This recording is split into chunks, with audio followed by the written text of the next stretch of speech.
భారత్లో ఏ రాష్ట్రానికి రాని విధంగా సీఎం రేవంత్ రెడ్డికి తెలంగాణకు అత్యధిక పెట్టుబడులు తెచ్చారని ఎంపీ చామల కిరణ్ కుమార్ రెడ్డి తెలిపారు. గత సీఎంకు దావోస్ తెలియదు, సెక్రటేరియట్ తెలియదు, ఫామ్ హౌస్ మాత్రమే తెలుసని ఎద్దేవా చేశారు. గత పాలకులు 9 సంవత్సరాలలో 25,750 కోట్లు పెట్టుబడులు తెస్తే సీఎం రేవంత్ రెడ్డి ఒక్క సంవత్సరంలోనే 1,78,950 కోట్లు రాష్ట్రానికి పెట్టుబడులు తెచ్చారని తెలిపారు. దీంతో సుమారుగా 50,000 మందికి పైగా ఉపాధి పొందుతారని గుర్తు చేశారు. బీఆర్ఎస్ నాయకులు అత్యుత్సాహం, కడుపు మంటతో ప్రభుత్వం చేసే అభివృద్ధి సంక్షేమ కార్యక్రమాలను చూసి ఓర్వలేక మాట్లాడుతున్నారని, కడుపు మండితే మీ కుటుంబ సభ్యులు అందరూ ఈనో తాగండని ఈనో ప్యాకెట్లు కొరియర్ చేశారు ఎంపీ చామల కిరణ్ కుమార్ రెడ్డి. ఈ రోజు మన ప్రపంచవ్యాప్తంగా చూస్తున్నాం. అమెజాన్ అనేది అమెరికా సంస్థ ప్రపంచాన్ని ఏలుతున్నటువంటి పరిస్థితి. డేటా సెంటర్లు పెట్టడానికి 60,000 కోట్ల దాకా పెట్టుబడి పెడతామని చెప్పి వాళ్ళ ప్రతినిధులు వచ్చి మన ముఖ్యమంత్రి వారిని, మన మంత్రి గారిని, మనకున్నటువంటి ఐఏఎస్ అధికారులను కలవడం జరిగింది.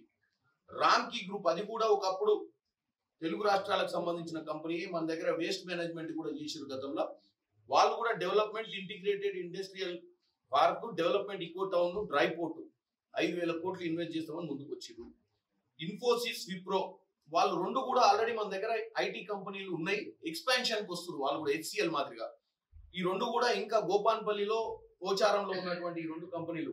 ఇన్ఫోసిస్ వచ్చి పోచారంలో ఉంది, మీరు అందరూ చూస్తారు ఇన్ఫోసిస్ ఎక్కడ ఉందో. వాళ్ళు కూడా మేము ఎక్స్పాండ్ చేసాము ఇంకా ఎక్కువ ఎంప్లాయ్మెంట్ క్రియేట్ చేయడానికి అని చెప్పి.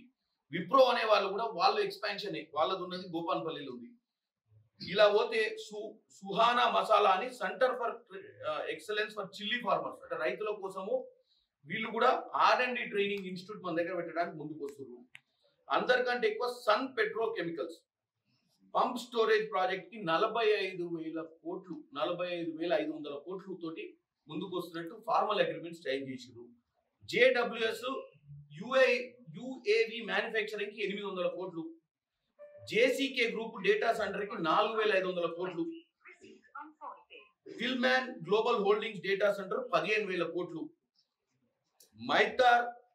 Maitra engineering solar 2.4 GW and module 2.4 GW unit 7,000 కోట్లు. ఇక పోతే లాస్ట్ కు ఎక్లత్ హెల్త్ సొల్యూషన్ అనే వాళ్ళు కూడా ఇక్కడ ఉన్నారు, వాళ్ళు కూడా ఎక్స్పాన్షన్ వస్తారు. ఇవన్నీ 1,78,950 కోట్లు. ఇప్పుడు వచ్చిన సమస్య ఏంటంటే ఇంత పెట్టుబడి తెస్తే మరి ఏం చేయాలని పొద్దు నుంచి నిద్రపట్టని పరిస్థితి ఉంది బీఆర్ఎస్ పార్టీ నాయకులు. ముఖ్యంగా వీళ్ళందరి కడుపు మంటతోటి చెడు ప్రచారం చేస్తున్నారు. ఈ కంపెనీలు ఏవి కూడా చిన్న సన్న కంపెనీలు కాదు, నేను చెప్పిన పేర్లు.